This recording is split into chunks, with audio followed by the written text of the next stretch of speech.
Alam nyo ba na bago maganap ang pagkagunaw ng ating mundo ay may maririnig tayo na tunog ng trompeta at nakasulat ito mismo sa Book of Revelation sa Biblia. At natupad na rin ang 5 palatandaan na pagbabalik ni Jesus. Una, ang bundok ng Olibo ay nahahati. Pangalawa, ang ilog ng Euphrates ay natutuyo. Pangatlo, ang araw ay nagiging dilim at ang buwan nagiging pula naman ito. At ang pang-apat, ang dagat ng Galilea ay naging pula. At ang panglima naman, mabilis na itayo ang ipangatlong templo na ito. Nangyayari na ang mga palatandaan na ito, kaya naman naniniwala ka ba na bumalik na ang ating Panginoong Diyos? At handa ka na rin bang tanggapin ang Diyos sa iyong buhay? Sa mga nangyayari ngayon, walang imposibleng mangyari ito, kaya naman binibigyan pa tayo ng Diyos ng pagkakataon na magbalik loob sa Kanya para mapunta tayong lahat sa buhay na walang hanggan kung sakaling mangyari ang pagkagunaw ng ating mundo.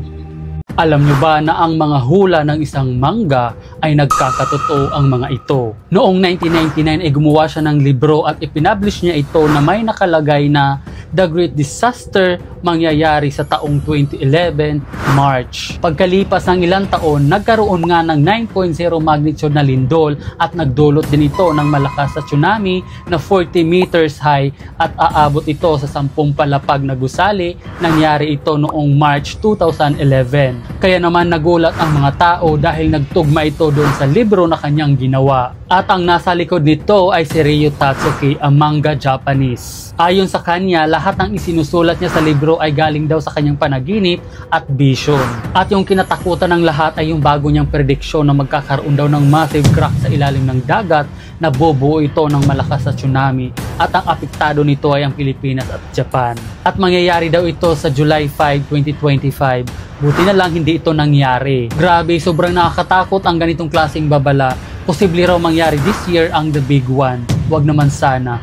Alam nyo ba na ang end of the world ay mangyayari ito dapat noong 2012 ayon ito sa conspiracy theory at na-predict din ito ng mga manghuhula. Naging usap-usapan ito noon na magugunaw na daw dapat itong ating mundo dahil ito sa mga theory at prediction na lahat ng tao ay mawawala na dito sa mundong ibabaw na ito.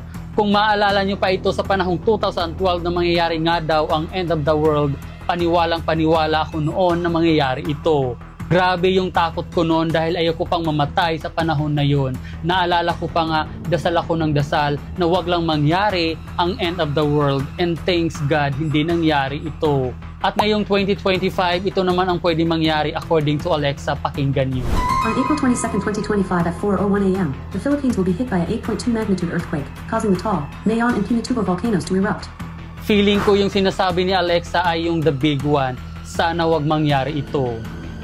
Alam niyo ba na ang the big one ay isang malaking banta ito ngayon at mangyayari daw ito ngayong taong 2025, kaya naman kinatatakutan ito ng lahat. Dahil kung sakaling mangyari ito ay pwedeng wasakin ang buong Luzon o Metro Manila. At maaari naman itong mangyari bukas o sa mga susunod na araw. Kaya naman pinangangambahan ito ng PBOX ang maaaring paggalaw ng West Valley Fault Line at matatamaan ito ang buong Metro Manila, pati na rin ang kalapit na probinsya dito.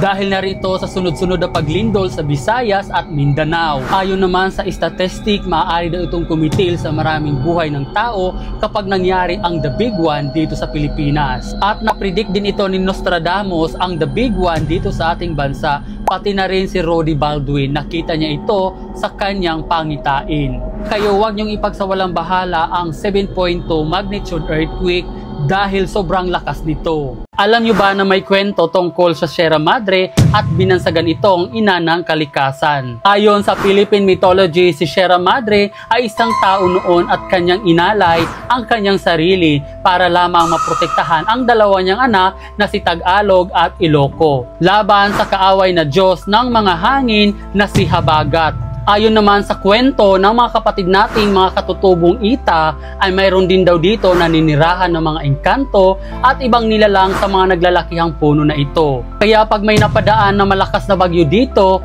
kanila itong hinaharangan kaya humihina ang hangin pag napadaan sa kabundukan ng Sierra Madre. At alam nyo rin ba na ang Sierra Madre ang pinakamahabang mountain range sa buong Pilipinas at ang haba nito ay 540 km mula Cagayan to Quezon. Ang pangalan naman na Sierra Madre ay mula pa ito sa mga Espanyol at pinangalanan ito noong 16th century. Na ang ibig sabihin naman ng Sierra ay bulubundukin o bundok at ang Madre naman ay mother o ina. Ang pinoprotektahan ng Sierra Madre ay ang mababang lupain ng Luzon katulad ng Pampanga, Manila, Nueva Ecija at Bulacan. Madami din ang mga naninirahan dito ng mga katutubo at iba't ibang klase ng mga hayop at halaman na dito lang sa Sierra Madre matatagpuan. Ngunit ang napakagandang kabundukan na ito noon, ngayon ay unti-unti na itong sinisira ng mga tao. Sana matigil na ang pagsira sa ating inang kalikasan. Baka dumating ang panahon na hindi na tayo kayang protektahan nito. Please save our Mother Earth sa pamamagitan ng tamang pagtapon ng ating mga basura at panatilihing malinis ang ating mga ilog. Dahil nasa atin ang gawa, nasa Diyos ang awa. Alam nyo ba na ang Sierra Madre ay hinarangan nito ang malaking mata ng Super Typhoon Uwan matapos itong dumaan sa kabundukan. Ayon sa mga eksperto, ang pagkabasag ng mata ng bagyo ay humina ang lakas nito habang tinatawid ang mga bulubundukin ng Luzon. Ang mata ng bagyo ang pinakatahimik na bahagi, ngunit ito rin ang malakas na puwersa sa paligid. Napapalibutan ito na tinatawag na eye wall kung saan umiikot ang pinakamalakas na ulan at hangin. Kaya naman marami ang nagsasabi na muli na namang pinatunayan ng Sierra Madre ang malaking papel nito bilang natural na depensa ng Luzon laban sa malalakas na bagyo. At pagkatapos tawirin ang Sierra Madre ni Uwan ay mas lalo daw itong hihina habang dinadaanan ang Caraballo at Cordillera Mountain Range at mas lalong hihina ang lakas at puwersa ng bagyo. Buti na lang mayroon tayong Sierra Madre, kalikasan na nilikha ng Diyos para gawing harang sa mga malalakas na bagyo. Kaya dapat lang na pangalagaan natin ang kalikasan, huwag natin itong abusuhin.